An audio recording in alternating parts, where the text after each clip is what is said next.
Welcome, everyone, to Buddhist Center. So wonderful to see everyone, as I said, today on this Sunday morning. And we're going to talk about, something so wonderful, the Lam Rim, the stages of the path to enlightenment, how to become a Buddha, and what it would take for, someone like me, sitting here in this room to become a Buddha. What would be the stages necessary for me to engage in? Would it be something simple? Would it be necessary for me to study? Would it look like just emptying my minds of thought? What would it look like? What would it be necessary to do? And without having a definitive answer of what that is, we're a little bit lost. So thank goodness we're able to be here today, and we have authoritative texts to look at. And we had a very, very wise teacher who led us through these stages for decades. So we're so fortunate to have a blueprint in front of us that shows us, how to build a Buddha, how to turn ourselves from this, kind of broken old sentient being into the highest being that there can be, the supreme being, a being who has no faults and only has excellent qualities. We have the blueprint in front of us for that. But unfortunately, just a once-over look at the blueprint it doesn't allow us to be able to know, where to put everything in the walls if we were building a house, and, exactly how to do it. And it didn't give us the learning necessary to build it. It just gives us some kind of basic facts, but there's a lot more that's necessary to be incorporated into that basic outline or framework of blueprint in order to actually have, that piece of paper turn into a building. And likewise, even though we may have an outline or have some general ideas about what the framework is, or in order to become Buddhas, there's a lot more to the framework than just a general outline and just a general understanding. It requires us to truly hear this information correctly, truly process it correctly, and from an analytical standpoint, so that we can eventually realize it directly in an incontrovertible way that isn't conceptual and doesn't require us to draw upon all of these reasonings in order for us to do this or that or think this or that. We will just naturally do so because of our direct relationship with these things and because of our intense familiarization with it. So I just want to say, I really rejoice in the fact that we get to do this. And Lama Tsongkhapa said that the easiest way to acquire virtue is to rejoice. So let's rejoice in the fact that there are practitioners previously who had realizations through these stages of the path. Great holy practitioners, Buddha Shakyamuni, Nagarjuna, Aryadeva, Chandrakirti, Shantideva, Asanga, Maitreya, Dharmakirti, Vasubandhu, Dignaga. All of these great masters, Lord Atisha and Dron Tompa and Sharawa and Potawa, all these great masters we hear about, Panchen Sonandrapa and all of the different Dalai Lamas, the great first, the third, the seventh, the fifth, right? All of these Dalai Lamas and all of these holy masters, produced realizations from this information because they were willing to look at it and analyze it and spend enough time with it and pay enough attention to it so that it really integrated into their psychology and became who they were. And hopefully we can do the same. So let's rejoice in the fact that there are those who've done that. Let's rejoice in the fact that we're here trying to do that, and rejoice in the fact that we are doing something that we know works. And it's from an authoritative source. And that is so amazing that in this whole world of ours, we're able to come together and look at such an authoritative source of information. We're able to look at these texts from the Kangjur and Tanjur and then the Tibetan commentaries, and then have a teacher who was able to give us those oral instructions, from his teacher who got it from his teacher, et cetera, all the way to the Buddha. We just have this very rare situation in our hands, and let's do something beautiful with it. Let's make sure that we don't squander this opportunity and look at it like we're just learning some information so that we can, have more things to talk about or be more of an interesting person. Let's use this information as information that will change us as beings, that will make us better beings every time we hear it. Because when we hear something about the Dharma, this is something we're hearing we're supposed to practice. These are instructions to practice. These are things we're supposed to abandon or activities we're supposed to engage in that are being presented. This isn't just trivial information or just information we're stacking up. This is information that we're integrating into our psychology, that we're turning, we're changing our minds with. We're putting the opposites of our negative minds in play and familiarizing ourselves more and more with that, so that we have more of a presence of a positive mind in a non-deluded, non-ignorant mind than we do of an ignorant, deluded, negative mind. And that's what a Buddha is. A Buddha is someone who is no longer tarnished, who's gotten rid of all of the afflictive obstructions, all of those delusions, all of the misapprehensions, all of the self-cherishing and self-centeredness and self-grasping, as well as those imprints, has gotten rid of in a complete way all of those imprints and gotten in a complete way the self-cherishing, rid of the self-cherishing attitude. And that's a very special feature of the great vehicle Mahayana, is the ability to completely rid oneself of the imprints of all one's negativities and rid oneself of that self-cherishing attitude in a complete way. Because we know that the Buddha has become a Buddha by saying, I want to become a Buddha for everyone else.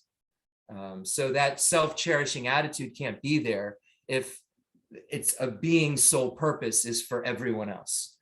So we know that that's a really special feature of the Mahayana that allows us to get rid of that chronic disease of self-cherishing, as it's said in the Guru Puja and many of the other great texts that speak of this awful mind that we walk around with, that cherishes ourselves, disregards others, and just looks after our own wants and needs at all times, and will go through whatever it takes to have the result of us being what we think is happiness, and what we don't even realize. And what Buddha said is those things that we even can find and search for and try and get in samsara that we think are happiness are really just suffering, are called the suffering of change, because they couldn't possibly be what we think they are. They couldn't possibly be this permanent thing that's excellent, that won't change, that will always be like that, that has some kind of inherent nature of wonderfulness, and will always have that nature of wonderfulness. And our relationship with it, we feel at that moment, will always be a relationship that object will bring us some sort of satisfaction when we're putting our faith in something dissatisfying from the start, because that thing isn't how we perceive it. That thing that we're finding satisfying is just in the nature of dependent origination and doesn't have any inherent existence of good or any of those these labels that we put in it. Because most of the things that we find to be our greatest accomplishment, wonderful thing that would make us the most happy, others would never even want to have. So if this thing that we were seeking after, this car or this relationship or this job or whatever this thing was, had some inherent happiness inside of it, once we got it, everyone would see it and everyone would agree that that's it. That's the thing right there. Once you get that, then you're set. But things are not like that. Things are dependent upon what we label them as and what we feel they are at that moment. I have a car in the driveway. At one point I said was excellent, but now it's junk and I can't start it. Was wonderful. I was willing to sign 5 years of my life up to get it. I thought it was so incredible. And now it's something that I call junk, that I'm trying to figure out how to get rid of, right? Or should I fix it? Should I get rid of it? It's junk. But before, I labeled it as this excellent thing. And in my mind, when I got this car, I didn't see junk. I didn't see the potential for junk. I only saw what my mind labeled it and wanted it to be at that moment and grasp at it as being. So we have some work to do, right? If we want to kind of untangle that mess, and thank goodness that we have the tools to do so. And we've been presented with tools that have undone others' messes, like Buddha Shakyamuni's mess was undone. So yeah, I just wanted to, start on that kind of hopeful note that we have to really just be so like grateful and happy that we are humans and have access to the Dharma, and that all of the things we don't like about human, right? All these things we learn about being human we don't like, we don't have to experience in the future again. We don't want to. And all of the wonderful things that we do like that we do find joy in, will be the only things that we experience. So it's not like the Buddha's always joyful and always happy and always seeing wonderful things and always experiencing love and goodness and so forth. So it's not like the Buddha is having some kind of neutral bad time. The Buddha is having, a blissful time at all times, and we have the keys to that castle. So let's set some physical motivation. We'll get into a posture that we can identify as a posture that we get into to practice changing our minds and practice getting rid of suffering and the suffering of all sentient beings. So we get into the posture where we cross our legs as best we can, preferably the full lotus posture. But whatever posture we can get into, we will always leave imprints if we try our best to be able to get into it in its fullest way in our future lives. So we cross our legs, in the best way that we can, or keep them solid, flat on the floor.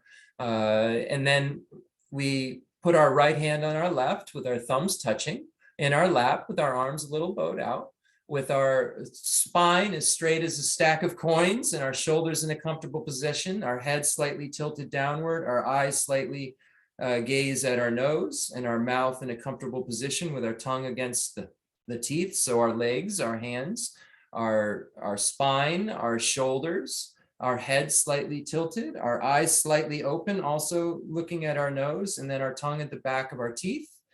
We're in this physical posture, and let's say that we're putting ourselves in this physical posture so that we can become a Buddha for the sake of all sentient beings, so that we can eventually finalize our practice in the completion stages of highest yoga tantra. So it's for that reason today that I'm getting in this physical posture, so that I leave those seeds in order for me to get into that physical posture in the final stages of my practice. So let's set that intention physically. And then the eighth part of the posture at times, as we've gone over many times, is the breath. So let's focus on the breath, going in and out of our nostrils and filling up our lungs and our diaphragm. And let's focus only on the breath and the counting of the breath. We've done this many times. So do the breathing in whatever capacity is best for you to bring yourself to a neutral state of mind. We all come in here with so many different things. We have attachments we come in here with. We have angers that we come in here with. And we have a lot of dullness that we come in here with, also spaciness. So this allows us to focus, but focus on something that isn't negative, because we know that attachment and we know that hatred, those two opposite ends of the spectrum, are negative. So we're trying to, if we came in through the doors with being overwhelmed or feeling negative or feeling attached or feeling hatred, we can get our minds out of that negative thought pattern, out of that improper mental conduct, and move it towards something that is more neutral and that is more reasonable, like the breath. And when we focus on the breath, that allows us to, harness in our mind also, so that we can then have our mind as a springboard from which to jump into virtuous practices. So let's focus on the breath for a moment, and then we'll set our motivation and do the prayers.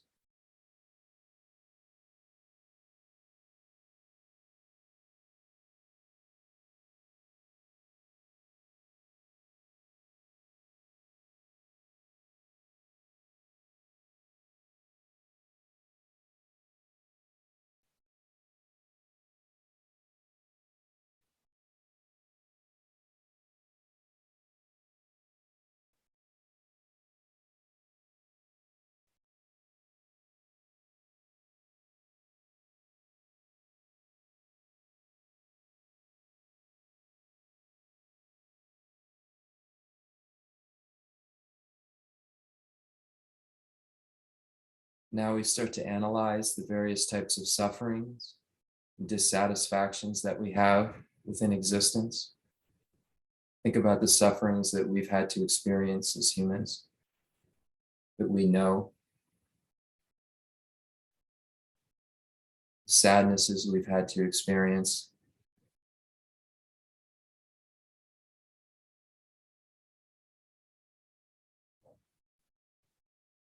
Think about how nice it would be if we were free from all types of sadness. We recognize that the Buddha taught us what the cause of all types of our sadness is.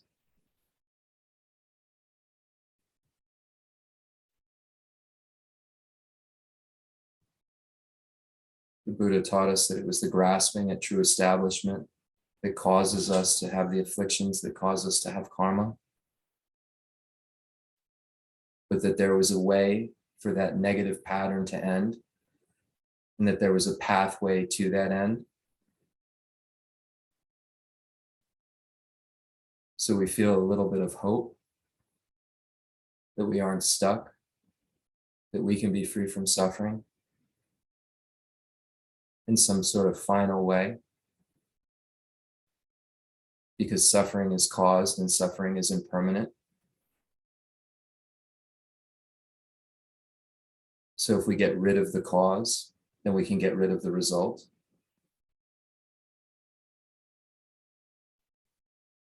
We start to think about others who are sad, others that we know experiencing suffering, those we're close to.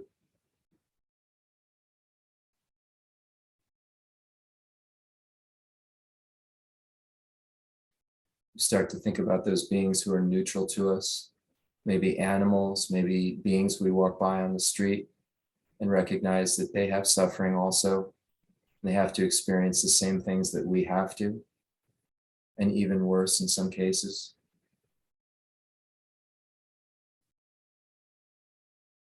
Think about the suffering that an animal has to endure, constantly being fearful of being eaten,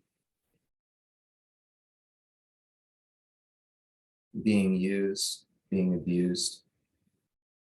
Think about the sufferings of the lower realms of the hell and the hungry ghosts that we read about. And if we don't believe them, at least know there must be sufferings that are worse than we can imagine or see. And maybe there are places that we can't see that are like those places that are described. Why would the Buddha present them so many times if there weren't such places?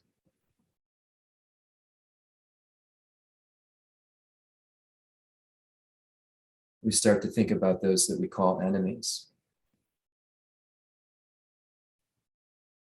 and start to realize that there's no certainty about that word, and that many of our friends have been our enemies. In this life, we can think of circumstances or where our enemies became our friends, friends became our enemies, and even sometimes those positions switch multiple times in this life. We call it a reunion sometimes, yeah.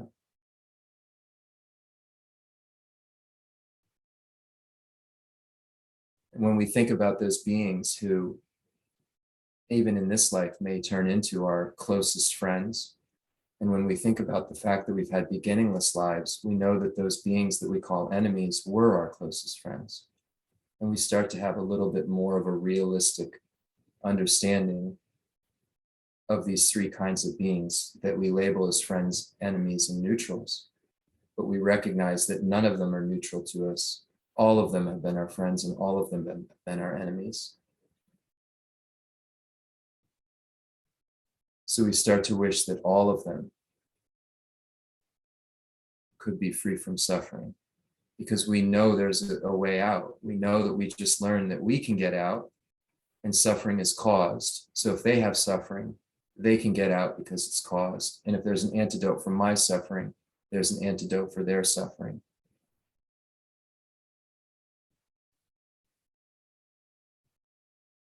And how sad it would be if I had the antidote to all the pain of the world if I didn't share it, right? If I allowed others to needlessly suffer, that would be very, very selfish. But today I've chosen to come to a Buddhist teaching to learn how to become the greatest being possible, to be able to help all of those beings. Because the greatest being possible showed me how to be free from my own suffering. So therefore, that's what it took for me. So that's what it will take for all sentient beings. So if I could become that perfect being with that perfect knowledge, with that perfect love and compassion, then I could truly be of aid to all sentient beings. A Buddha is omniscient. I'm not. I have no idea what everybody truly needs, but a Buddha does. A Buddha knows how to emanate exactly what each sentient being needs at exactly the moment that they need it. And if I could acquire those skills, then I could be of most benefit to others. And it's for that reason that I'm here. It's for that reason that I'm reciting the Heart Sutra. The Heart Sutra goes over the 5 Mahayana paths. And when we look at how the Buddha became a Buddha, the Buddha achieved the mind that aspires to enlightenment, bodhicitta, achieved the path of accumulation, and then accumulated merit for 3 countless eons. Accumulated an eon of merit on the ordinary grounds, and then an eon of merit from the path of seeing and meditation on the bodhisattva grounds up to the 7th, and then another eon from the 8th, 9th, and 10th bodhisattva grounds. The Buddha engaged in the accumulations. So we understand that that's how the Buddha became a Buddha, and that's what we will have to do, and that's what the meaning of the Heart Sutra is. And we're reciting it so we can understand that, understand what it will take, be willing to endure what it will take to become a Buddha for everyone.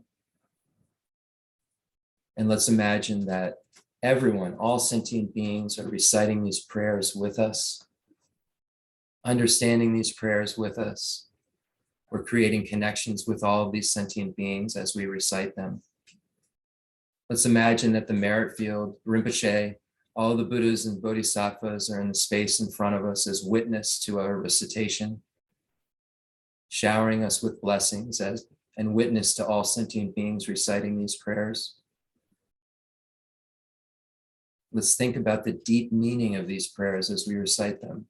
Let's not just recite them so that words come from our mouth and we're doing a job in a sense. Let's recite them with intent and think about the meaning. And after we leave this class, think about the meaning of those things we recited. Don't leave them until next Thursday or next Sunday. Think about the meaning deeply while we're driving, while we're walking, while we're eating. Think about the meaning of these texts. And those are the motivations that we should bring to this particular teaching, to become Buddha for the sake of sentient beings, to have more knowledge in order to quickly achieve that goal. The Sutra of the Heart of Transcendent Knowledge. Thus have I heard, once the Blessed One was dwelling in Rajagriha at Vulture Peak Mountain, together with a great gathering of the Sangha of monks and a gathering of the Sangha of Bodhisattvas. At that time, the Blessed One entered the samadhi that expresses the dharma called profound illumination, and at the same time, noble Avalokiteshvara, the Bodhisattva Mahasattva, while practicing the profound Prajnaparamita, saw in this way. He saw the 5 skandhas to be empty of nature. Then, through the power of the Buddha, Venerable Shariputra said to noble Avalokiteshvara, the Bodhisattva Mahasattva, how should a son or daughter of noble family train who wishes to practice the profound Prajnaparamita? Addressed in this way, noble Avalokiteshvara, the Bodhisattva Mahasattva, said to Venerable Shariputra, O Shariputra, a son or daughter of noble family who wishes to practice the profound Prajnaparamita should see in this way. Seeing the 5 skandhas to be empty of nature. Form is emptiness, emptiness also is form. Emptiness is no other than form, form is no other than emptiness. In the same way, feeling, perception, formation, and consciousness are emptiness. Thus, Shariputra, all dharmas are emptiness. There are no characteristics. There is no birth and no cessation. There is no impurity and no purity. There is no decrease and no increase. Therefore, Shariputra, in emptiness, there is no form, no feeling, no perception, no formation, no consciousness. No eye, no ear, no nose, no tongue, no body, no mind, no appearance, no sound, no smell, no taste, no touch, no dharmas, no I, dhatu, up to no mind, dhatu of dharmas, no mind, conscious, dhatu, no ignorance, no end of ignorance, up to no old age and death, no end of old age and death, no suffering, no origin of suffering, no cessation of suffering, no path, no wisdom, no attainment, and no non-attainment. Therefore, Shariputra, since the bodhisattvas have no attainment, they abide by means of prajnaparamita. Since there is no obscuration of mind, there is no fear. They transcend falsity and attain complete nirvana. All the Buddhas of the three times by means of prajnaparamita fully awaken to unsurpassable, true, complete enlightenment. Therefore, the great mantra of prajnaparamita, the mantra of great insight, the unsurpassed mantra, the unequal mantra, the mantra that calms all suffering should be known as true since there is no deception. Prajnaparamita mantra is said in this way. Teata om gate gate paragate parasangate bodhisoha. Thus Shariputra, the Bodhisattva Mahasattva, should train in the profound prajnaparamita. Then the Blessed One arose from that samadhi and praised noble Avalokiteshvara, the Bodhisattva Mahasattva, saying, Good, good, O son of noble family. Thus it is, O son of noble family. Thus it is. One should practice the profound prajnaparamita just as you have taught, and all the Tathagatas will rejoice. When the Blessed One had said this, Venerable Shariputra and noble Avalokiteshvara, the Bodhisattva Mahasattva, that whole assembly in the world with its gods, humans, asuras, and Gandharvas rejoiced and praised the words of the Blessed One. Gala jubene jodamba ne ngushe du chu na yi du do jen druba amo yi bu shin si ne song gandro so la sha se lo aga samara te jandara samara be aga samara jen.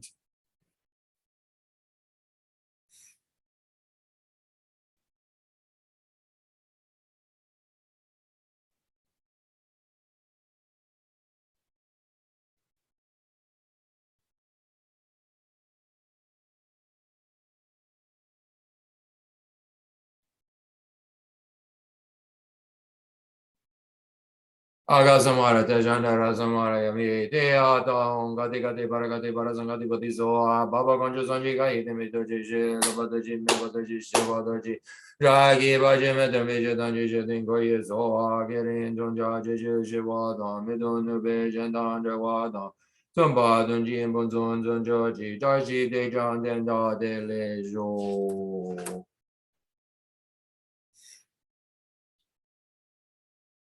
The fundamental ground is scented with incense and strewn with flowers, adorned with Mount Meru, the four continents, the sun and the moon. I imagine this as a Buddha land and offer it. May all sentient beings enjoy this pure realm. Holy Lamas high, wrap the sky of your Dharma bodies in massive clouds of knowledge and love, and let them pour upon the earth of your disciples as we are ready, a shower of rain, the teachings deep and wide.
I send forth this jeweled mandala to you, precious Guru. Idam Guru Rana Mandalagam Niratayami.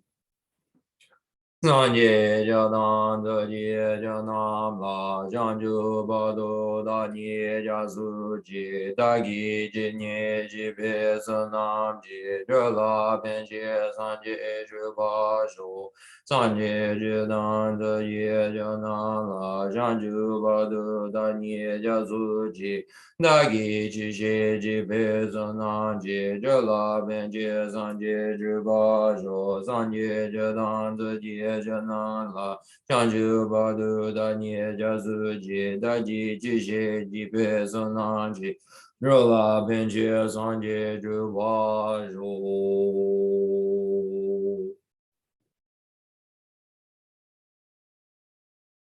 May this teaching be understood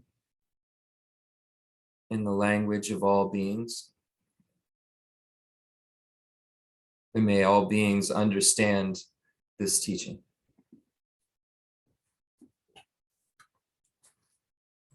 Okay, so here we are again, looking at the Lam Rim. And, why are we looking at this information so much? Why is it necessary for us to learn this so well? Isn't there something more abstract we could, focus on? Or, isn't there a shortcut or a way where we could just saturate our mind with a little bit and then the rest would just become because of that?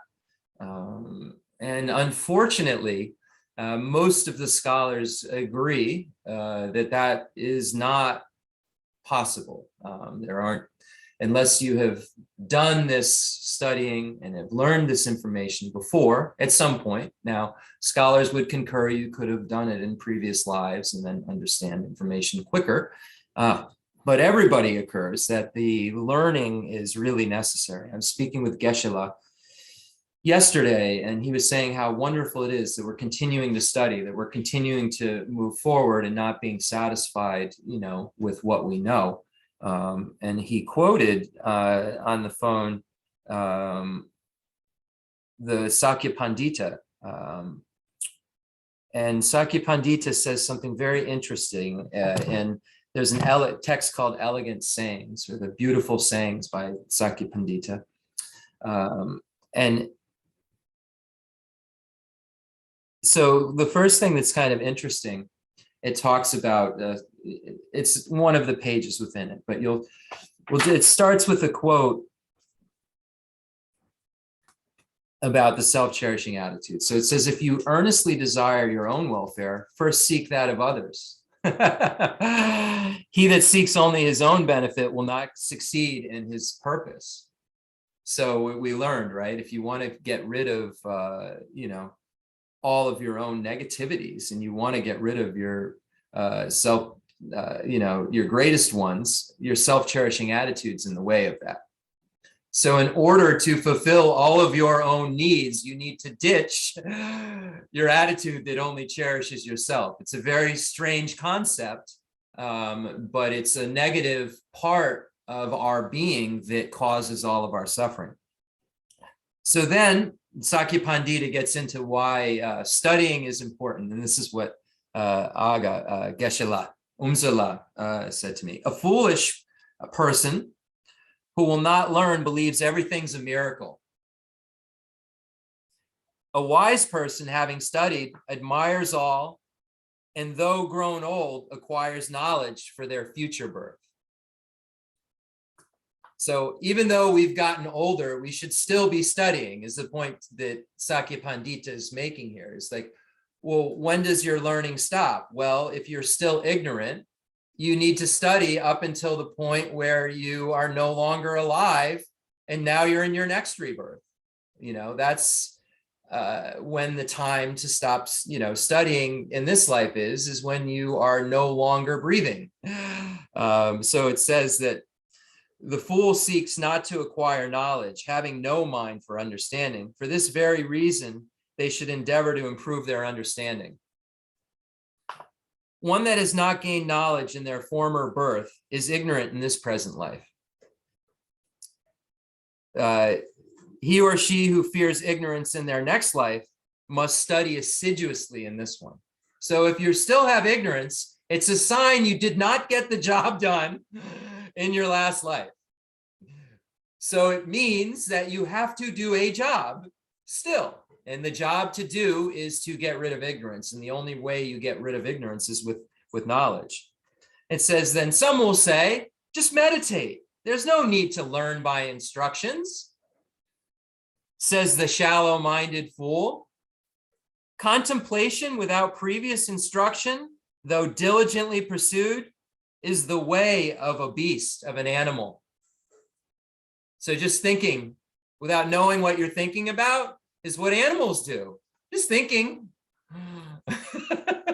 They may be in the forest alone. Rinpoche always said to me when I'd say, should I go into retreat and do some, in the early stages when I really liked the fancier stuff, right? And I thought that the fancy stuff, I thought there was definitely a shortcut, and I always said to him, should I, go into, there were all these retreats at the time. In the early 2000s, there were lots of them where you could go, a lot of tantric retreats and stuff. And he said to me, I said, you go off into the woods, I describe him to him. And, it's really a solitary place. And he'd say, well, squirrels go live in the woods in solitary places too. And they don't really seem to get very far, do they, in their spiritual practice from what it looks like. And I always remembered that. The squirrels can go live in the woods alone. And what do they gain? What realization do they gain? And he was always just so wise and always so quick to have the exact right answer that showed me how foolish at times that I was. And he didn't even need to go on any more than that. He just had to, show the consequence to my idea that somebody untrained who doesn't know anything could just go off into the woods and get a realization. And say, well, an animal does that. How are they doing? How are the squirrels? How are they doing? I know they're getting chased now by Kala, who's now the squirrels, the enemy of all animals. Kala has become a chaser. So anyway, it is by the perfection of wisdom that omniscience differs from common knowledge. So we have to perfect wisdom. So how would you perfect wisdom? You'd make your wisdom better and better and better until it couldn't get any better. So if we're logically thinking about how would you know everything? Well, you'd know a little bit, then you'd know a little more, then you know a little bit about a little more, and eventually there would be nothing you didn't know about, right? But it wouldn't start from knowing nothing and then knowing everything. It would have to be acquired. If you're looking at how we get knowledge of things, when we learn things, when we have the ignorance of the alphabet. What gets rid of the ignorance of the alphabet is the knowledge that understands the alphabet. The ignorance of the English language is gotten rid of by learning the English language. And then once you know the English language, you no longer have that ignorance. We have many, many different ignorances that we need to abandon within our continuum at gross and subtle levels. And we're going to need such a variety of antidotes that it will require us to know what those are and what those wisdoms are and know when to apply them and not to apply them. Because there are times when certain things we need to, apply, and then certain times when we don't want to apply them. And we need to know what the difference is between those 2 points. So if it is by the perfection of wisdom that omniscience differs from common knowledge. How would this infallible doctrine be true if without learning, one could become all-knowing? So Sakya Pandita says it's illogical to think that meditate, there's no need to learn by instructions. Well, how could this infallible doctrine be true if without learning, one could become all-knowing? How could you go from a place that doesn't know something to knowing something without learning something to know? Meditation without hearing, though it succeeds for a while, Sakya Pandita says, it feels good. Feels like you may actually be getting somewhere and you had a realization, like you've known something. He says, meditation without hearing, though it succeeds for a while, will soon fail. It won't, like we talked about a few classes ago. If you want to get rid of anger or attachment, you have to get rid of the root of it. You have to get rid of what causes the anger. You have to, familiarize yourself with its opposite to root it out. You have to hit the proper target in order to, if you're trying to target a certain affliction, you have to target what causes it. If you're, trying to destroy what brings it into being. And it says that meditation without hearing, though it succeeds for a while, will soon fail. You may melt gold and silver, but taken from the fire, they harden anew. So you may get your mind to a calm place, Like we were talked about going to a spa, putting on some music, putting on some candles. You might be able to get yourself to feel calmer, but you're not getting at the root of why you don't feel calm. You will not feel calm again because you haven't gotten rid of that which makes you feel not calm, makes you feel agitated, makes you feel worried, makes you feel concerned. If you haven't gotten rid of that which gives rise to those things, they'll come back. Prove that you are going to have anger again come up. Well, have you gotten rid of anger entirely? No. Okay. Are you near something that makes you angry? Well, I will be near something that makes me angry. Do I have improper mental conduct that allows me to believe this thing should make me angry? Yeah. So I'm going to be angry again, so if I just separate myself and distract myself from my afflictions for a period of time, it's just a waiting game before they come back. Just like if you melt gold, it's just a waiting game before it becomes hard again. If we get all calm and blissed out and we haven't really worked on what causes us to not be calm, we just got calm, then we're just waiting for our next moment of explosion to occur as soon as that gold hardens up again. As soon as the experience wears off, as soon as that sugar cane realization wears off, that's sweet outside, has nothing in it, wears off, it's back to gold, it's back to anger. So very interesting how we have to apply an antidote that works. And in order to find out what that is, we need to study because there's so many varieties of them. Though a literary work is excellent, he or she that lacks understanding will not appreciate it. Though an ornament of gold beset with jewels is beautiful, would an ox look closely upon it? If you don't know what you're looking at, you don't know that something is an instruction, you don't know what to differentiate, you don't know how to isolate this from that, then you can't really understand. Even if a text is incredible, bringing you through the stages, if you don't understand what the meaning of it is, then you can't appreciate it. And it says, just like if you had some special golden ornament, would an animal think it was as wonderful if you just held it up to them? Would you be able to then bring them everywhere, lure them around by a golden ornament, like maybe to somebody who understands what its value is? No, probably not. You could lure them around with some food that was worth like 1/1,000,000th of what that golden ornament to us would be worth, because they don't know what the value of it is. Likewise, if we're not learned, we don't study, we don't know what the value of the text is, we don't know how to apply them, we don't know how to make them instructions for practice, and we don't know how to understand what the Buddha was even talking about. We can get a gist, we could have a partial kind of understanding, we could try to apply a partial little bit of something and then, try to meditate, and it says it succeeds for a while and will soon fail, because it's not a true antidote. So we have to make sure that we're applying a true antidote. Know well what is true, that which is expressed in the elegant sayings of learned beings. If you do not understand and practice these, of what use are other studies?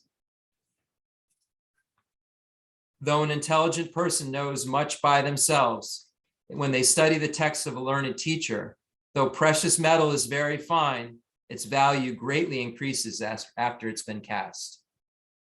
So I think there's just so much knowledge in Sakya Pandita's words there. Though there be many forests, sandalwood grows only in rare places. Though there are many learned persons, elegant sayings are seldom found. So there's a lot of bright people in the world, right? But those things that get to the point, those things that will heal, those things that will cure, those things that really, really could make a difference in all the things that smart people say, those things that they say that are smart that really make a difference are rare. So there's a lot of knowledge to gain, a lot of things to know, and a lot of things to say, and they can be said very intelligently, and the world would concur, that's a smart person right there. But most of those intelligent things that are said aren't very helpful, is what Sakya Pandita is saying. So helpful, elegant sayings are rare. So when we have them, we should really think about their meaning and think about what great beings like Sakya Pandita is saying. So like on Thursday, we looked at Gampopa's Lamrim, Kaju, great Kaju master, Kaju lineage, we would say, and Kadampa master. And now we're looking at the Sakya tradition, great Sakya master, Sakya Pandita. And we know Lama Tsongkhapa's teachers were Kaju and Sakya, and he had some connections with Nyingma as well. Much less documented than his connections, definitely, with Sakya than with Sakya and Kaju. His root teacher was Sakya Randawa, who was an incredible logician. And there's a text actually with his commentary on Nagarjuna's letter to a friend. It's published by the Library of Tibetan Works and Archives. It's an older text, doesn't have all of the newest lexicon in it, but just such a wonderful work. And you see how learned and how solid Sakya Randawa was with the Madhyamaka view and the view of both the method and wisdom view, we'll just say the profound and extensive, vast view, just so incredible when we see the presentation that's given. So I wanted to start with a little bit of that, just to encourage everyone to study. Because sometimes it can become boring, right? Maybe you feel like you're looking at the same information over and over again, but I challenge you to see, if you're feeling like that, see if you can take some of those topics a little bit deeper then and see how they could relate to the broader path, and understand how each and every topic is an instruction to practice. So how would this be an instruction for me to practice? This is something that Venerable Chodron does with the monastics, and I think it's so wonderful. She has them look at all of the vows and say, well, okay, this vow says this. It's a little peculiar, right? What was the Buddha thinking? Why would the Buddha say to do this? What affliction was the Buddha trying to get rid of? You know, what's going on here? You know, why aren't we supposed to cut down a tree? Right? What does that mean? What is that about? You know, why am I not supposed to, as a monk, a monastic, be with a monastic of the opposite sex alone? Why would the Buddha say such a thing? This is 2022. Was he just caught in the past, or was there something that could go on that probably would endanger their pure moralities based on human condition? What afflictions were the Buddhas trying to protect us from when the Buddha said abstain from this or abstain from that, or don't do this or don't do that? Or when the Buddha said, listen in this way, think of this when you're listening. What was the purpose of that? So with that being said, let's hop into the great treatise on the stages of the path to enlightenment. We've been going through the outline, getting through it in a nice way. So instead of spending a lot of time on some of the previous stuff, because I think we've gone over it pretty well, I'll just go over the four major headings. So when we look at the outline, Lama Tsongkhapa's outline on how to teach or explain the stages of the path to enlightenment in terms of an outline of how to explain it. It gets to the point after in homage to Manjushri, where it says that there's four categories. First, the greatness of the teaching's author in order to establish that it's from noble origin. So we went over that. We learned that in this case was about Lord Atisha, because Lama Tsongkhapa is stating the root text is Lord Atisha's lamp for the path to enlightenment. But it's important for us to also look at the greatness of Lama Tsongkhapa and the greatness of Shakyamuni Buddha and the greatness of Lord Maitreya. If we're going to do a really extensive look at greatness of the teaching's author, because we know Lama Tsongkhapa says that, in general, these are instructions from the Ornament for Clear Realization. And in particular, it's a commentary on Atisha's lamp for the path to enlightenment.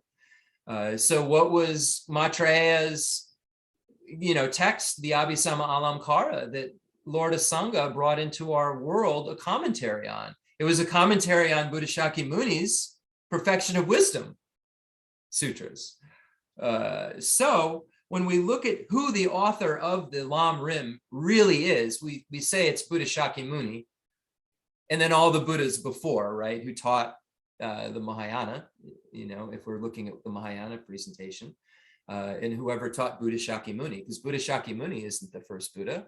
Buddha Shakyamuni is only a Buddha among the Buddhas that come during this time. There were Buddhas even before that. When we say the 1,000 Buddhas of this time, there were Buddhas before the 1,000 Buddhas of this time. So it's, we can't certainly say, which great teacher we need to speak about when we speak of the Buddha of our times, Shakyamuni's doctrine, the greatness of Shakyamuni, but who was Shakyamuni's teacher. So it's important for us to always be thinking of lineage, even with Shakyamuni, not to think of Buddha Shakyamuni as this God that created Buddhism. Buddha Shakyamuni there was a Buddha Kashyapa before Buddha Shakyamuni. And we have to recognize that and not grasp just at Buddha Shakyamuni, but have deep reverence and deep respect for Buddha Shakyamuni, and realizing that this is the Buddha that brought the teachings into our world system in order to be practiced. And this is the one that we hear about and have the actual texts of. The other Buddhas, their texts are lost, or, we have maybe some sayings or something, possibly, but that are found maybe in the pronouncements of this Buddha, like, saying before Kashyapa said, right? But the actual texts, the actual, if we go back, 2, 3, 4, 5, 6, 7, 8 Buddhas, we're not going to find their literature because we're talking about such long periods of time between Buddhas that we can't even imagine the amount of time that we're talking between these beings. So that's why we talk about Shakyamuni so much, is because we have Shakyamuni's literature in our world still, and that's the literature that we use, and that's the literature that the Indian Pandits used in the Tenjur, the authentic Indian commentaries, to comment on. So if we were to do a greatness of the teacher, we would really do a very solid explanation of, Buddha Shakyamuni and history of Buddhism and so forth, but we won't go into that. But I just want everybody to really just understand, when we talk about the greatness of the teaching's author, we can just think, oh, we're going to hear about Atisha again. But think about who was Atisha's teacher, right? And think about who was Lama Tsongkhapa's teacher. Think about who was Rinpoche's teacher, who taught us this. I mean, he gave us the oral explanation of this, He's part of the greatness of the teaching. When it's coming out of my mouth, everything coming out of my mouth came out of Rinpoche's mouth, right? Or other teachers within our lineage, it's explanation. So we have to understand that when we say the greatness of the teacher, that's a big, big word. But when we're being specific, right? We're saying that this teacher here is Atisha, and Lama Tsongkhapa is commenting on it. But just never undervalue lineage. It's so important to understand that we are receiving something from the Buddha, from mouth to ear, mouth to ear, mouth to ear. It's not something, and the Buddha heard it from someone else. The Buddha didn't just make it up. We have this epiphany story of the Buddha, but there's a lot more to the epiphany story than meets the eye, and many lifetimes of meeting with other Buddhas, that this Buddha was able to become a Buddha and have this story we hear under a Bodhi tree. So it's important for us to recognize that. So greatness of the teaching author, specifically in the Lamrim Chema, we go over Lord Atisha. We see what an incredible being Lord Atisha was. We don't need to go more into that. We've gone into what an incredible being Lord Atisha is and was. And we can look right in the Lamrim Chemo. We can look in Pabunko Rinpoche's Liberation in the Palm of Your Hand. There's an extensive biography in there of Atisha, and then some other great works that are out on Lord Atisha as well. Geshe Sonam Rinchen has a commentary, and also there's another one through Lama Yeshe archives. There's another commentary I just found like last night. I don't know the name of it, something like Path to Enlightenment, something like this. And I believe it's Geshe Jeltsin, it's commentary. Don't quote me on that, Bart, but if you start searching, there's a Lama Yeshe Wisdom Archive free PDF of an Atisha's Lamp for the Path to Enlightenment commentary in there. So you can find that. So we have some really great resources for more Namtar, liberation life stories, and also more clarification on stanzas of the lamp. I'm looking forward actually to reading this commentary because I haven't seen it yet. And I like just reading different commentaries on the lamp because there's not tons of them on the lamp for the Path to Enlightenment in more abbreviated fashions. Showing the greatness of the teaching in order to engender respect for the instructions. So we saw how great the teaching is. We see, Lama Tsongkhapa in the abbreviated stages of the path, really presenting and showing how Lord Atisha's Lamp for the Path to Enlightenment shows us how all teachings aren't contradictory, shows us how all the teachings are instructions to practice, allows us to easily understand what Buddha is trying to talk about, and then allows us not to abandon any of the Dharma because we know that the Buddha was talking to everyone.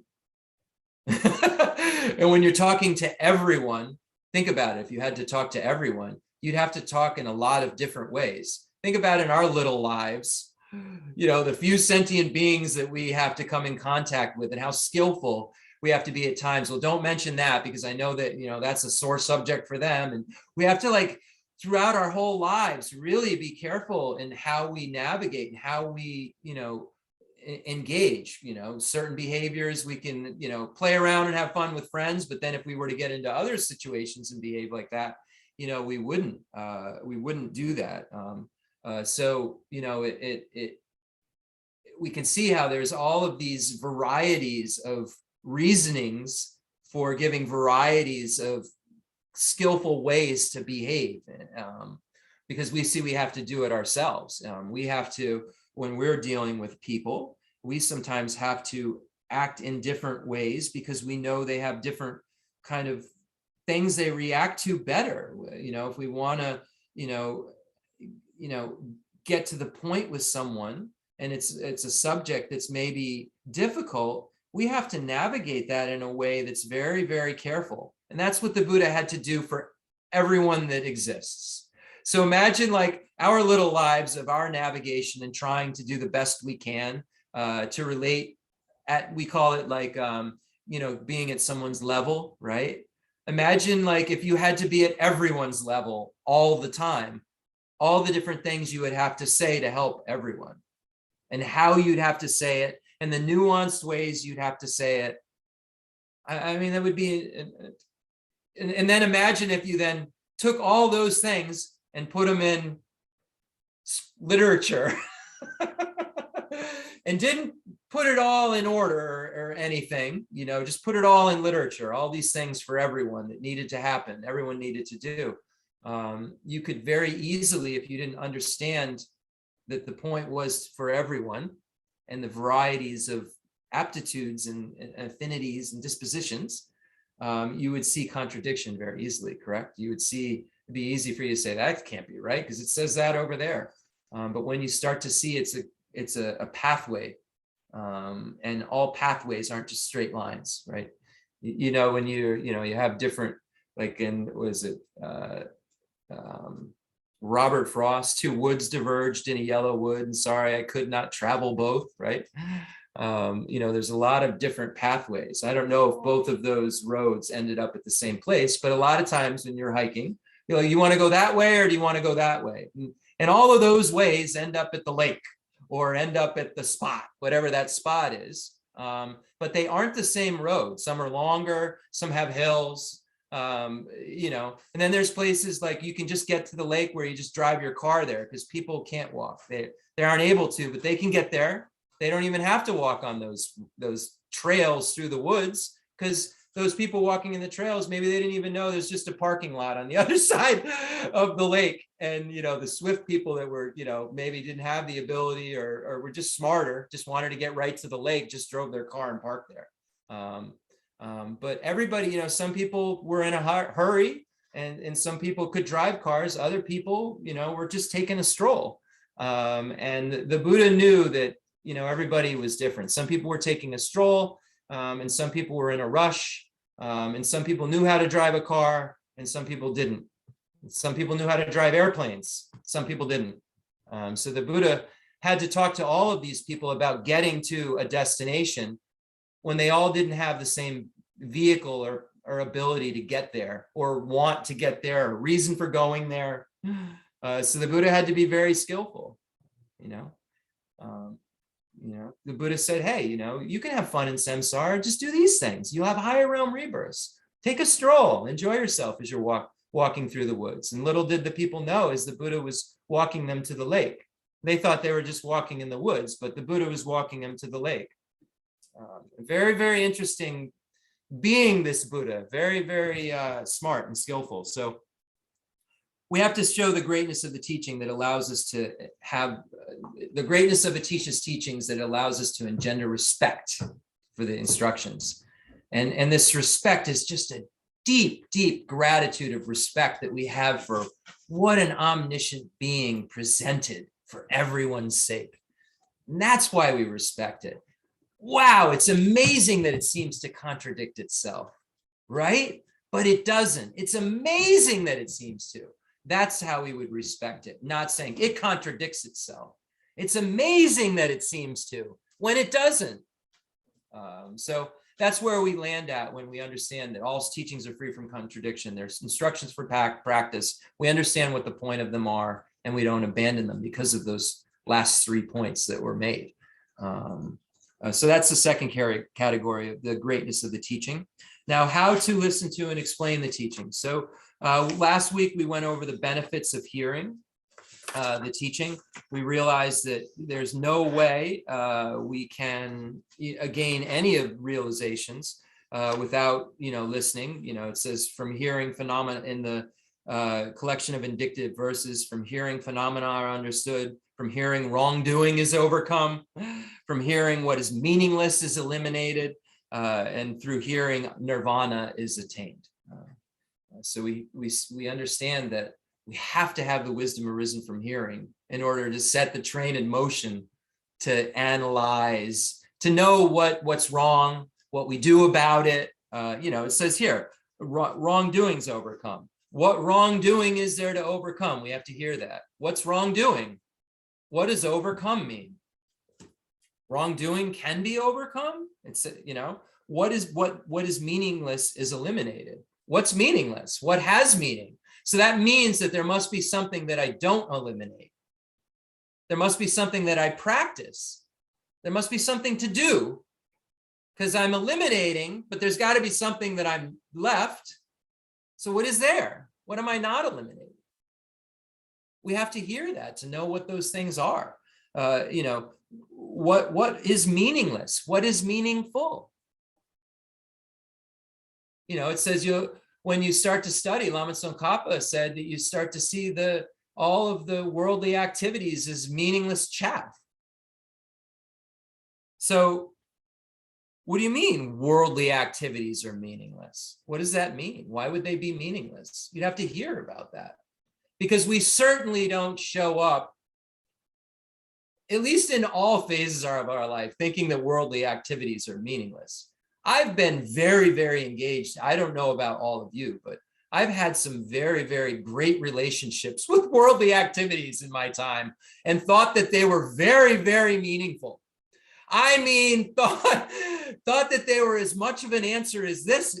If I was being asked, that younger version of me, well, what do you think of this? Oh man, music. It's the answer to everything. It's going to solve the world's problems. And if we could all just be in a band together, it would have no problem. That's just one silly, little example, of things that I took refuge in, that I thought if everyone else did, they were, and they weren't meaningless. I'm not trying to say that the things that,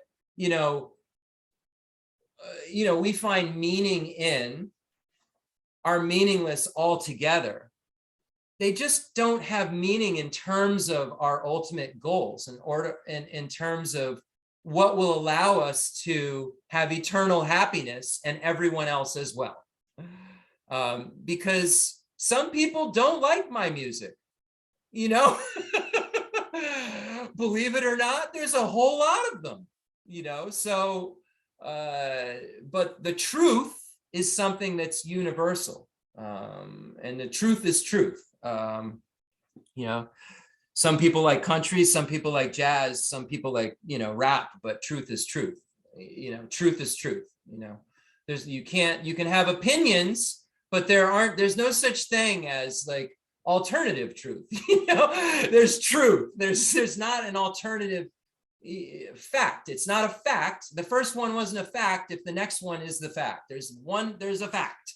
There's a truth. And what's fortunate about this information is we can find out what is to be eliminated, because we're not going to hear anything that isn't the truth in terms of the presentation of the Four Noble Truths and the first, second, and third turning of the wheel of Dharma, right? And it says through hearing, nirvana is attained. What is nirvana? What is cessation of suffering? I know nirvana was a band, what does that actually mean? What is the cessation of suffering? We have to really understand all of these things. And the way we do that is by hearing them. Pretty obvious, but sometimes it really isn't as obvious. And I think at times we think we don't need to hear more. We've heard enough. I've heard enough, right? And now I just really need to go spend some time on it. That's a big saying. And then what happens is when I say something like that, it means that I'm just going to take a break altogether. I need to spend some time on it, which means that, don't worry, when I'm, seemingly doing something else, I'm thinking about this stuff, right? Like, this con, I tell myself that, okay, I'm really oversaturated right now, and I just need some time or a break. And that usually comes, if I've tried to study too hard at once and not been like the river of trying to just always be studying and doing it in a very consistent basis. But it's interesting what we'll tell ourselves in order to get out of studying and hearing more Dharma. Almost like, oh, it'll hurt me if I do it. Oh, I swear it's gonna be more harmful than good if I turn on that teaching, because I'm whooped.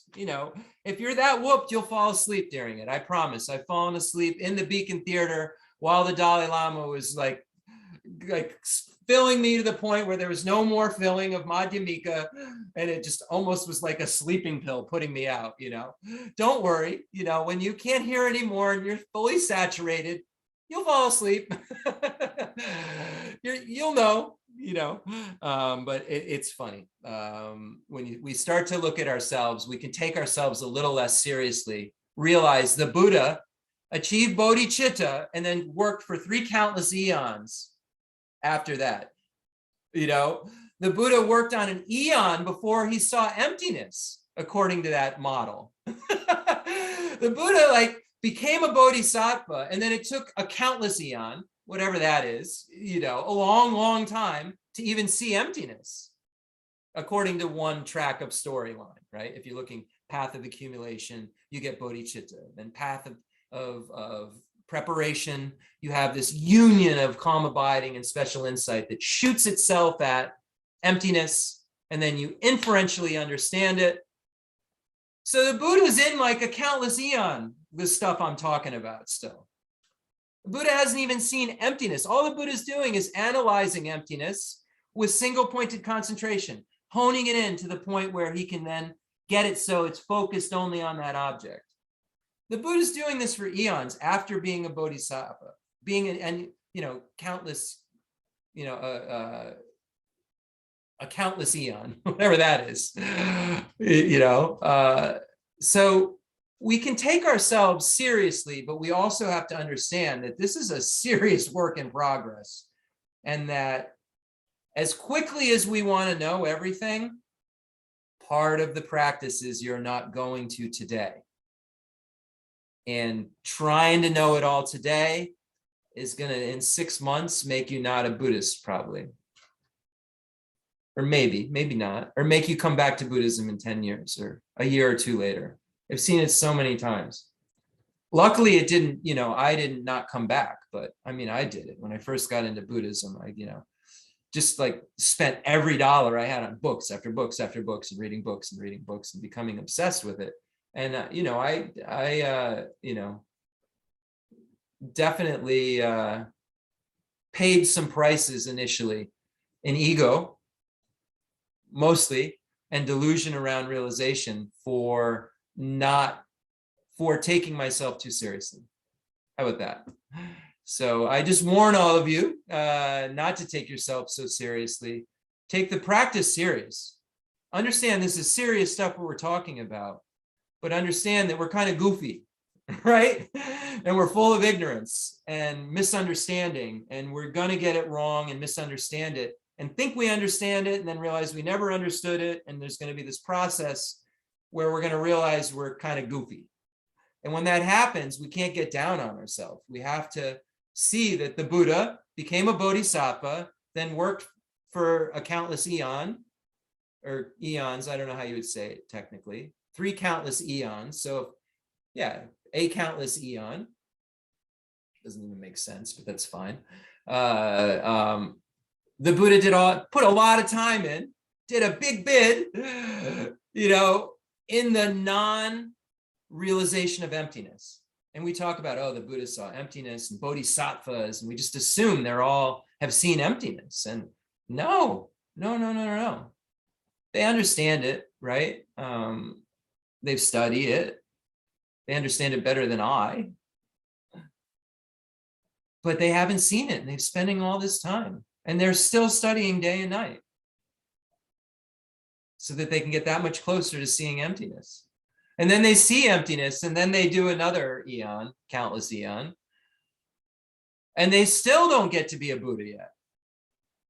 They've got to do another one on the pure grounds. And the other day, I think it was Coleman asked me, like, how long is a kalpa? I think it was 16. A small one which is an eon. We translate kalpa as eon. And a kalpa, when I looked it up, was like 16 million years for a small kalpa. A small one, and then countless. You got a number of those we can't count. So we're doing math now. We're taking 16 million, and it's like, whoa, that's a big number. And then we're like, multiply it by something you can't count. That's about a time you got to do it. So don't worry if you're a little goofy, you got time. I don't want people to take this any less seriously, but I want you to be able to kind of like breathe while you're doing this.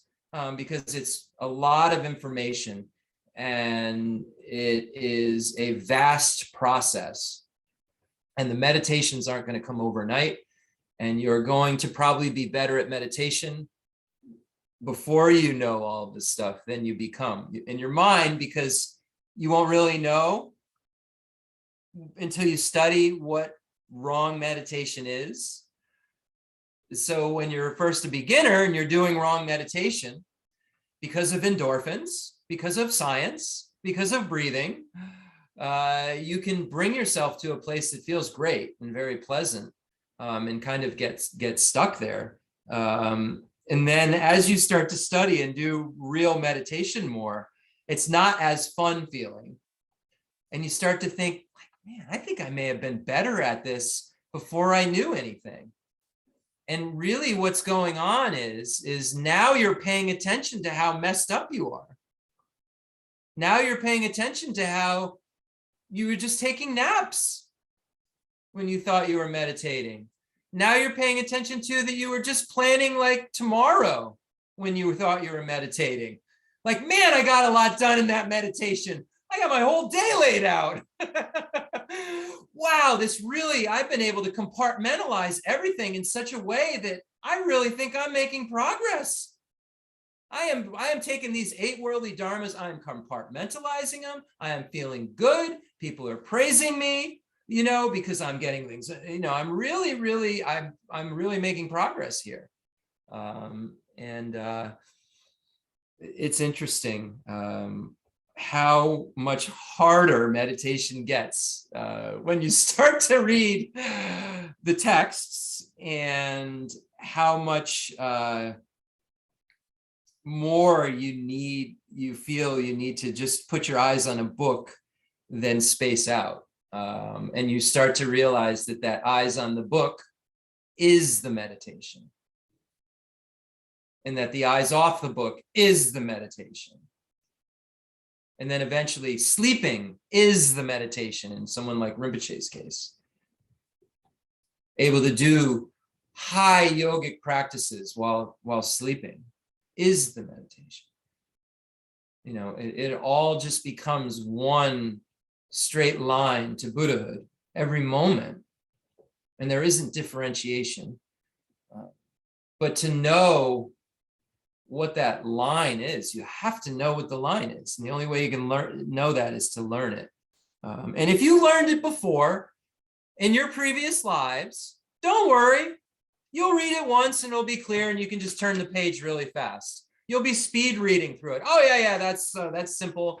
I realized that last time, and you know, it'll come to you and you'll actually have that realization, so don't feel like, oh, well, just check it out. See what you have and you don't have. That's the Lam Rim mirror. Read all of it. See if you have it and you don't have it. See if are you going to any teachings and forgetting anything? Ooh. Are you thinking about something other than the teaching at any point in time during the teaching? I'm even doing that.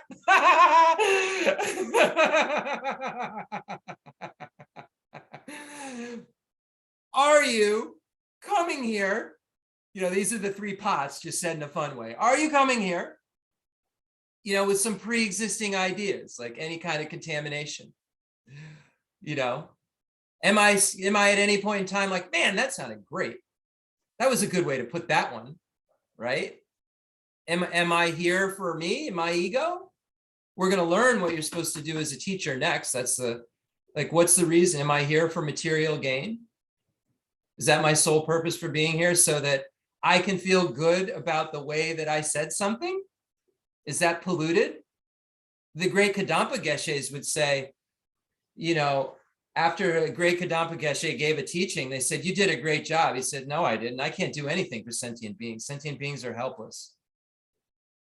That's the attitude. Like, I'm here teach, I don't have clairvoyance. I don't know if what I said was good, right? That's coming in polluted. That's pretending I'm someone I'm not, right? So it's got to be, we really have to look at our minds and be honest that that's like the first part of the Lam Rim. Everyone tells you to shut up about, enough about the pots. Well, how are your pots today? I know how my pots were. I can only speak about my pots. My pots were definitely not the pots I'd like them to be. So how do I make them more like I'd like them to be?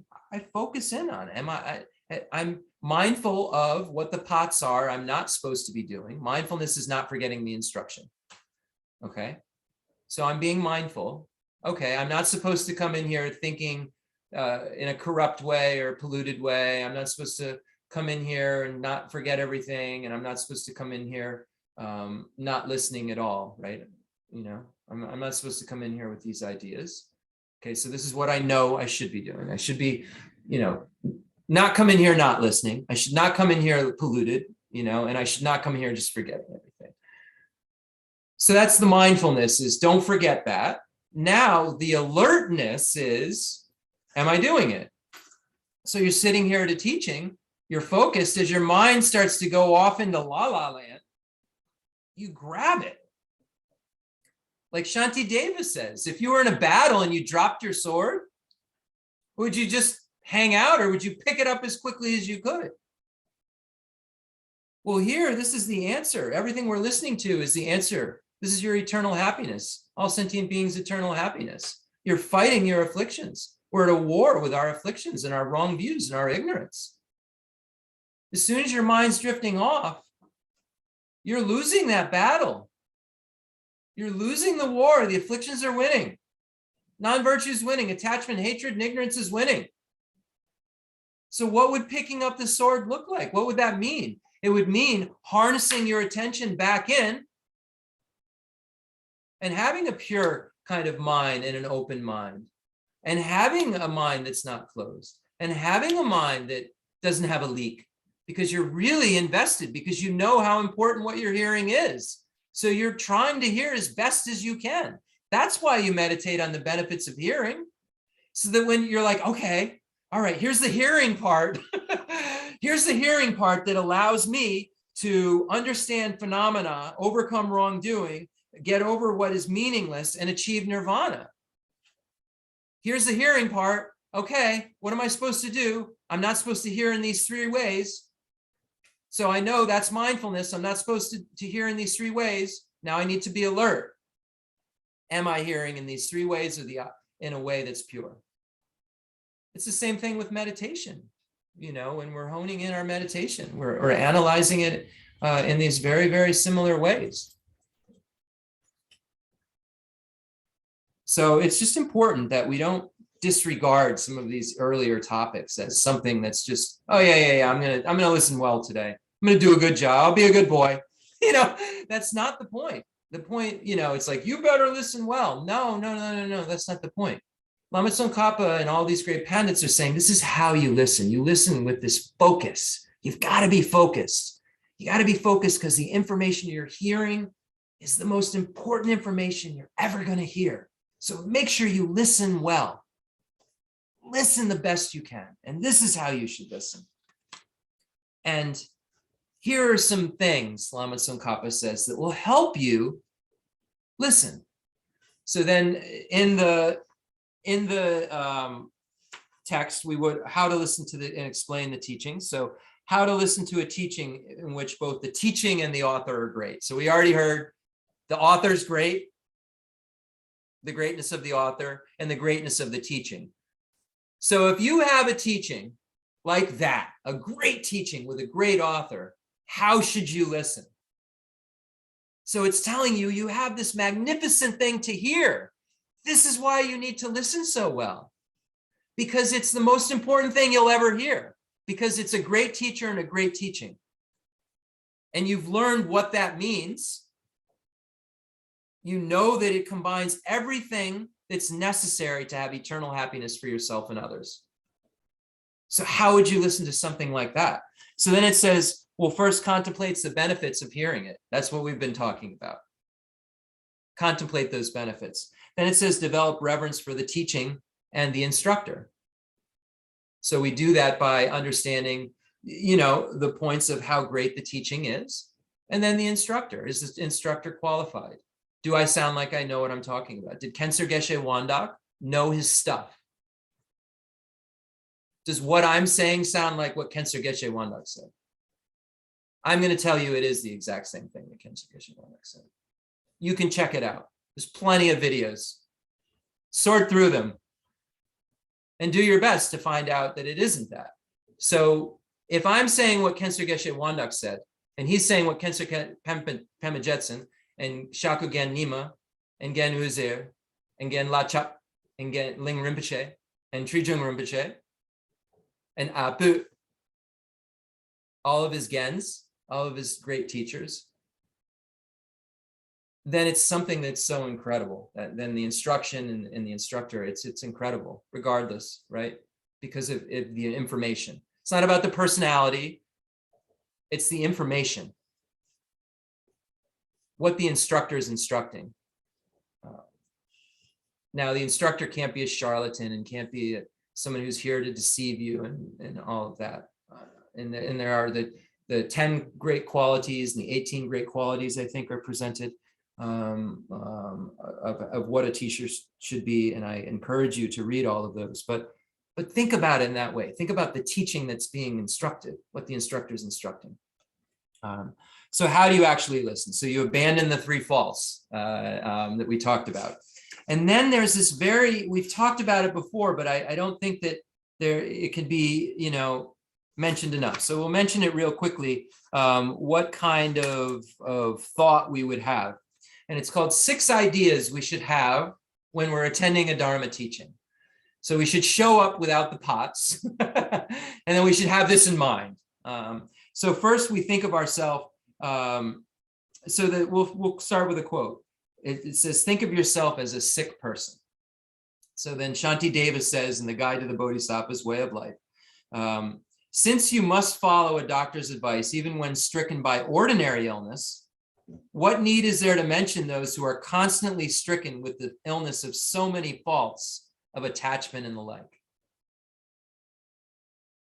So we're ill. What does that mean? Well, we are attached. We have hatred. We are ignorant. We have to experience things that are beyond our control. We don't have any independence. We don't have this free will where we can be, today I'm not going to be attached. Today I won't be ignorant. We have the illness of this self-cherishing attitude. It's called a chronic disease that cherishes ourselves over others and looks at the whole entire world and everything around us incorrectly. If we described to an alien who understood ultimate reality, how we perceive things, who could say this, or to a Buddha, right? They would say that we were mentally ill. We're grasping at things to have exist in a way that they don't. We're grasping at non-existence. I mean, if you told anybody, oh, yeah, what do you do? Well, I grasp at things that don't exist. And then I get really mad when things happen that, I made happen, and I get mad at someone else. But I made it all happen, but I always just get mad at someone else whenever it happens. And I grasp at things that don't exist. I mean, what would that sound like to someone intelligent? It would sound like somebody was ill mentally. So we look at ourselves as having these afflictions, having attachment, having pride, having hatred, and not having love, not having ultimate compassion, seeing all of these faults and seeing that this is like an illness. It says we've been sick for a long time, Shanti Deva says, with the illness of the afflictions, such as attachment. It's been since beginningless time, an illness that's long lasting, intractable, and causes strong suffering. So illnesses generally cause suffering. Does this thing we have cause us suffering? Yes. It's like an illness. I mean, it's when we start to look at it in that way, it's inarguable. Causes us to suffer. It's deluded. It's looking at things in hallucinations. We hallucinate all the time in a way. We mentally hallucinate that there's a thing there that isn't. Really, really amazing. So then how could we say that we're not sick?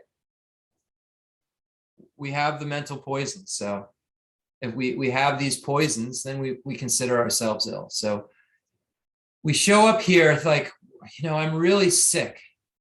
I better listen well. I got to find a cure for my illness. So that helps us with the pots, right? If we recognize, oh my gosh, I'm really sick. I gotta get this taken care of. When we're really sick, we're all ears. I mean, we think about it. When we have conventional all sick, we're all in. All ears, all in with solution. But this is a little more subtle. So the next thing is we think of the instructor, the teacher, like a doctor. So when we have a severe illness, we have to go to a doctor. Even doctors go to doctors when they have a severe illness, usually. So we see that, when you're sick, you go to a doctor and then you listen, which is very interesting. I wish it was the case in this dharma thing all the time, because it's so much more subtle.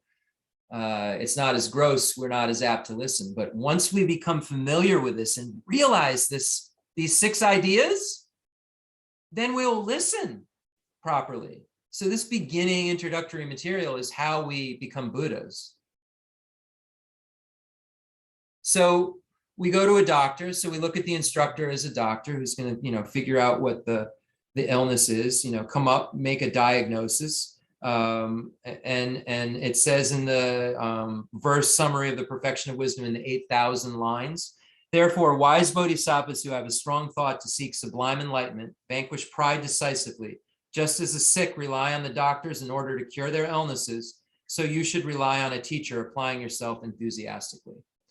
So here we find the quote that points that out, that the teacher's like a doctor. So we think about this. We think that we're ill and we're at a doctor's office getting a diagnosis. We're hearing the things that we need to do to cure our poisons. We've been poisoned. Our mind is poisoned. What do we have to do to get rid of, what's the serum? What is it, the serum, or what's the antidote to this poison?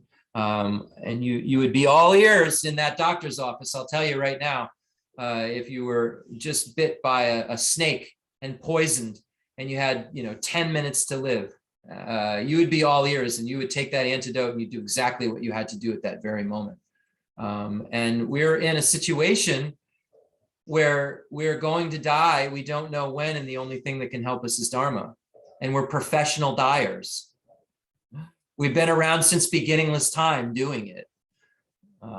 So why wouldn't we be, if we're worried about if we get bit by a snake that we're going to die in 10 minutes, that's only like a little bit longer than the rest of our life and then our next life.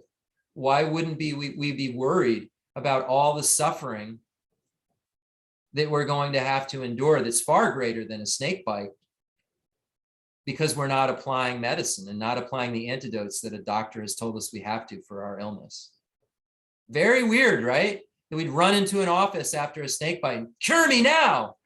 But when we learn all about this disease that we have, and we learn that by doing this, we're going to suffer, and we could suffer in hell.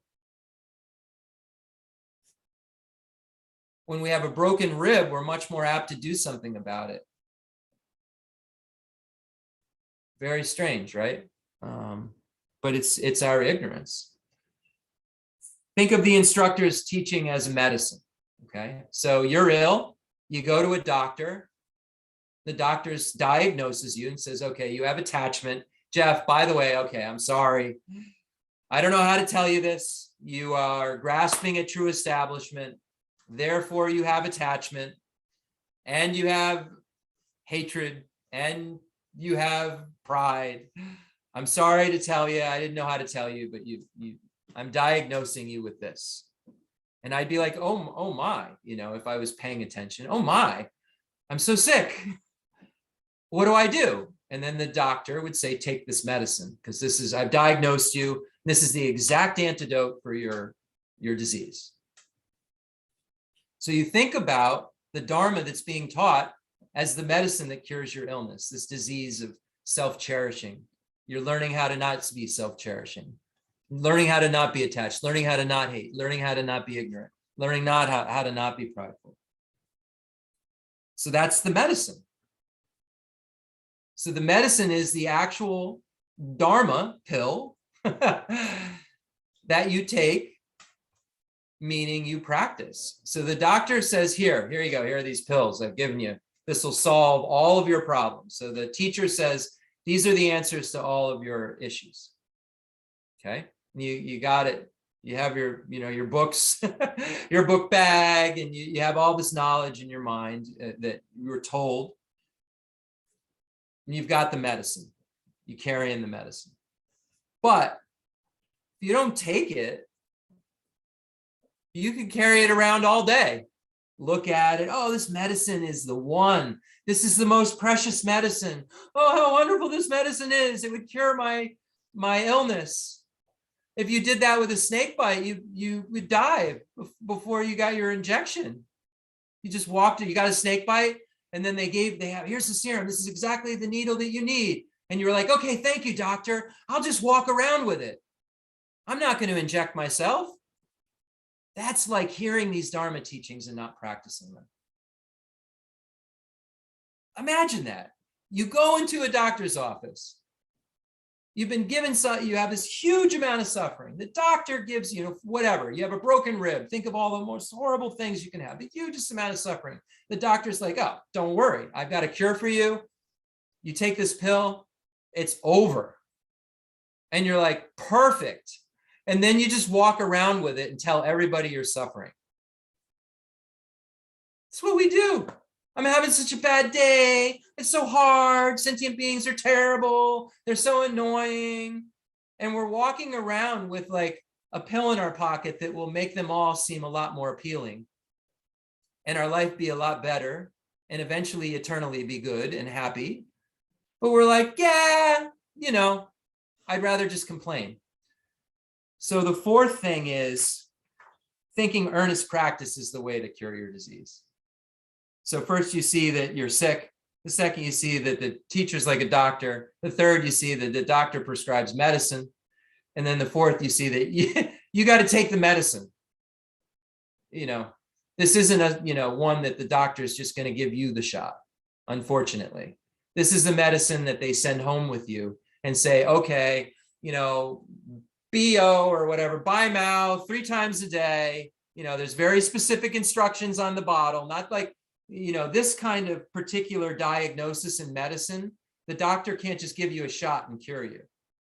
You know, it's not at the doctor's hands. This is the pill you take home with the like, take it this many times and then you'll be cured if you do that. You know, this is the amoxicillin that if you don't take your whole run of, it won't work, right? You've got to do it all. if you want, you know, you got to take all the antibiotic, they say. That's what they always say. You've got to take the whole run of antibiotics, you know, you've got to take all of the dharma and practice it if you don't want to have whatever, you know, you're trying to cure any longer.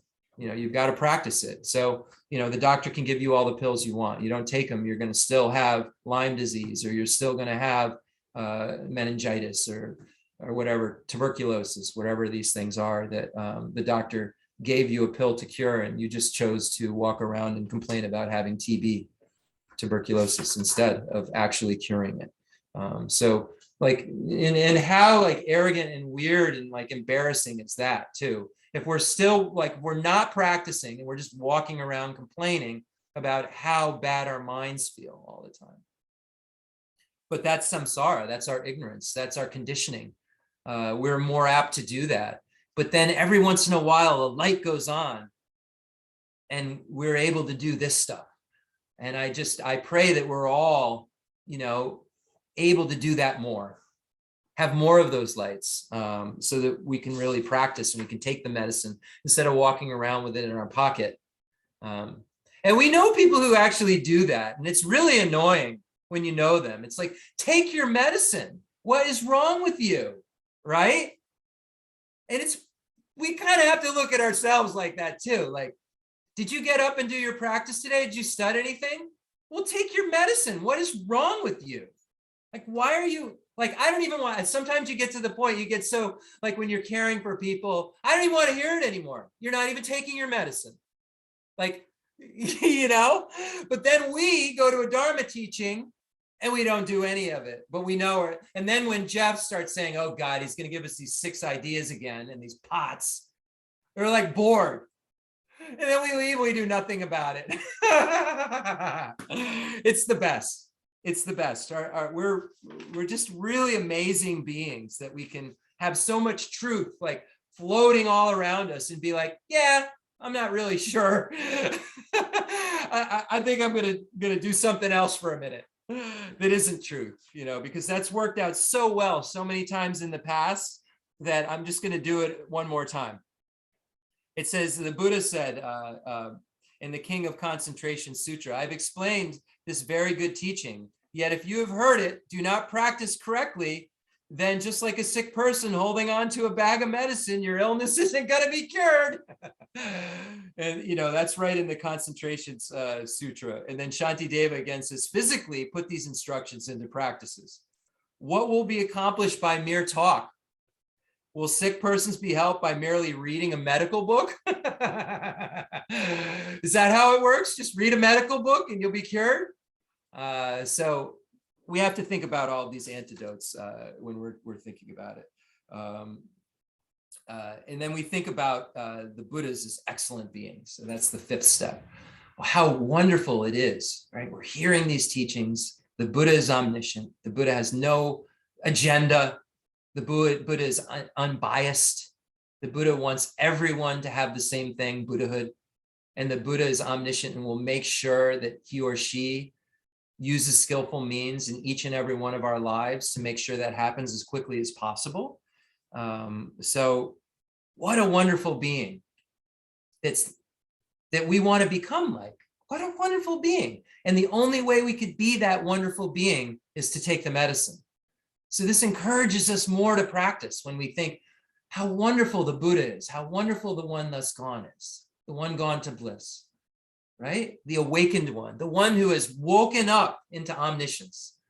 How wonderful that being is, and how wonderful that being not only is omniscient, but loves me unconditionally, wants me to be happy and to be free from suffering more than I want that for myself. Like I can't even be as selfish as Buddha loves me. Like imagine that. Like there's a being out there who can have more love and compassion for you than you can be selfish and love yourself. Like that's pretty, because there's such purity in that emotion that the Buddha has, if you will. So what a great being to think about, and then wish that the teachings will endure for a long time. And as I said before, through dependent origination, we're all part of that process. The teachings can only endure if there are students, if there are teachers, if there are those who are getting realizations, we say the teachings are here. If there are monastics, we say that. If there are benefactors, if there are people supporting the teachings. I mean, we don't do this for material reasons, but in order for the teachings to go on, no matter how they're going on, they have to be materially supported in some way, some way. I mean, Lori works, I'm able to study, I'm able to do teachings, I'm able to engage in some more classes. When we look at, a Zoom link, all these things, they cost something. This isn't me, talking about money right now, but I'm just trying to say this point of the Buddha's teaching enduring requires those who love the Buddha's teaching enough to find it worthy to support, worthy to be in this world. It's very hard for a lot of centers in the United States to keep their overhead up. And it's very, very sad when you have very great teachers and there aren't enough students at their center to even pay the bill. And then sometimes those teachers who were resident teachers have to go to other centers because they aren't financially supported. And wouldn't it have been nice if the other center just got a resident teacher and the resident teacher got to stay at their center because it was, materially supported, and the Dharma could flourish in that way. So that's why it's talked about in that fashion. We are in the West, and things have to be looked at. For the teaching to endure, we have to be here as students. We have to love the teaching enough to want to do whatever it takes to keep it here, and everybody does their part in keeping it here. Whatever that part is what they as a being can do. But we ask ourselves individually, what are we doing to make sure the teaching is going to stay here for a long time? I'm not somebody who can financially support the teachings. Okay, so what can I do? So I'm not, each and every individual has to look at what they can do. I've never been in a position to financially support the teachings, but I've been in a position to study them and help share them and translate. So what can each and every one of us do within our capacity to support the teachings? Because the teachings need support to have students there. The teachings need support to have people become monastics. The teachings need support to have people take fully ordained lay vows. So the prada moksha vows are in this world. The teachings, need to be, if we want more people to know about them, the teachings, you need to tell people about the teachings, right? There's so many things that we can do as individuals to make more sentient beings get the medicine. That's the whole point.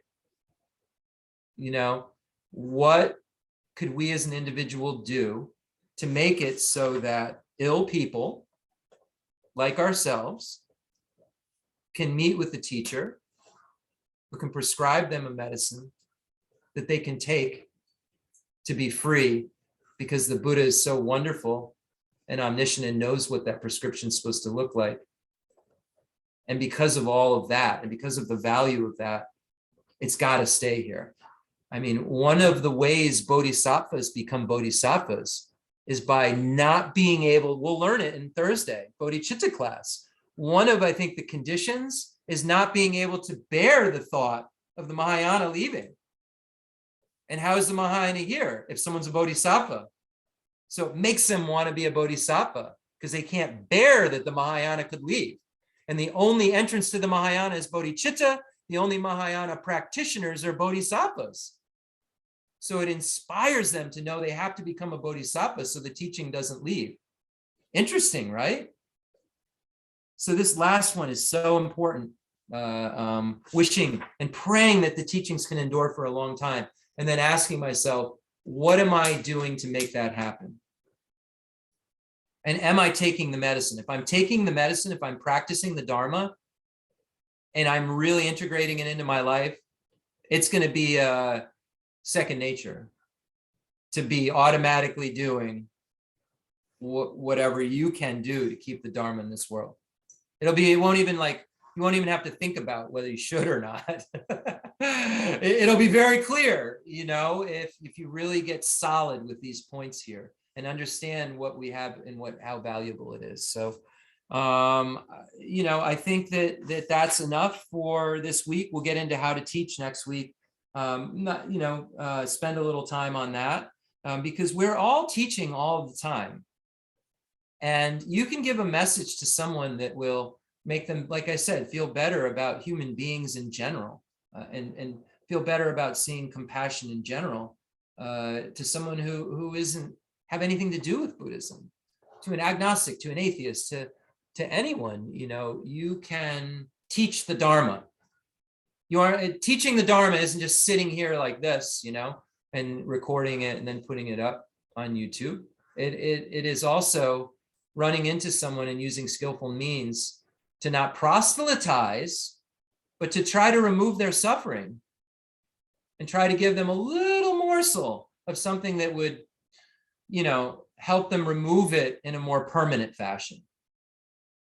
And all it would take is them to be like, oh, I'm sorry you're having a bad day. Take a cup, maybe is there anything I can do for you? And if all of a sudden they're less angry, you just turn down future suffering for them.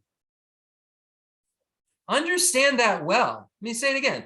When you interact with someone and they're angry as heck, and you're as a bodhisattva thinking like a fake bodhisattva, like me, like someone who wants to be one, pretending bodhisattva, and you see someone very angry and you're like, how could I make that person less angry? Because according to Shantideva, there is no evil like anger and hatred, and no fortitude like patience. Thus, I should strive in ways to meditate on patience. So if there's nothing worse than anger, if I can skillfully try to help that sentient being be less angry, when I walk away, they're creating less cause for suffering in the future. And they're at a more reasonable place that I may even be able to slip in a little like, just try to be patient with, these tough things. Who knows? I don't know who I'm talking to, so I don't know what I'd say. This imaginary person that has imaginary needs that I'm imagining and I don't know what they are. So, my mind will not experience peace if it fosters painful thoughts of hatred. I shall find no joy or happiness. Unable to sleep, I'll feel unsettled. A master who has hatred is in danger of being killed, even by those who have wealth and happiness that depend on their kindness. Even somebody who is dependence, is in danger if they're angry all the time, because people will want them out. And, Shantideva was saying they could even kill him, a master. This is written a long time ago. People had masters, right? They were, servants and so forth. But anyway, the last couple things I want to read is by it, friends and relatives are disheartened. So when we get angry, even our friends and relatives who think we're just as fancy as can be and think we're just the greatest thing since sliced bread, they're disheartened. They don't like us at that point. When we're angry, they're like, oh God, who I don't even know who you are. When someone becomes angry, because it's such a disgusting kind of way of expressing yourself. It says, though drawn by my generosity, they will not trust me. In brief, there is nobody who lives happy with anger. So if I'm angry all the time, even if I'm very giving and generous, it'll be like, yeah, that I like when he's giving me stuff, but I don't want to be around him ever because they're always angry. And it's an awful kind of experience. And I've had people around me like that, who were very, very wealthy when I was younger, and they were so angry all the time. But when I was around them, I could get anything I wanted. Like they had all the greatest party goods, and they had all the boats, and they had all the stuff, and and the music and everything that I wanted, but they were always angry. So I didn't ever, I got to the point where I wouldn't want to ever be around them, so we can see how bad anger is, and how, impactful just one experience we could have on some other being could be. So with that, I will end the teaching. And if anybody has any questions, we can do those, and then I will do dedication. So thank you all for listening.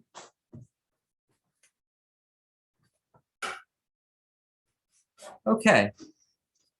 So thanks again. We will do the concluding mandala offering and dedication prayer, Samanta Bhadra dedication, long life prayer for Dalai Lama, and then a prayer to Rinpoche.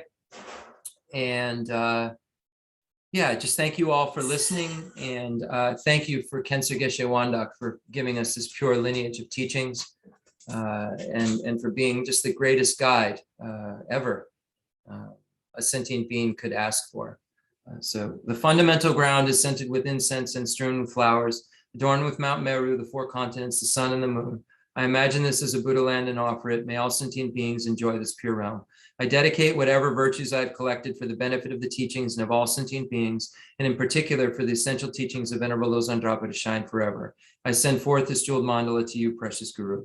I dedicate all this virtue to emulate the knowledge of the hero Manjushri and likewise Samanta Bhadra as well. With whatever dedication is praised to Supreme by all the conquerors who traverse the 3 times, I also dedicate all my roots of virtue for the sake of auspicious deeds. In that pure land, surrounded by snowy mountains, you are the source of all benefit and happiness, all powerful Avalokiteshvara, Tenzin Gyatso, may you stay until samsara's end. I pray that we may meet with Khenso Geshe Wandak in the future, in whatever form he or she may take. I pray that I meet with them sooner than later, and that in all my lives until I am a Buddha, I may be guided by that omniscient being. Thank you, everyone. Happy Sunday, and we'll see you on Thursday night at 7:30 for Bodhicitta class. And yeah, thanks again. Thank you, Jeff. Take care.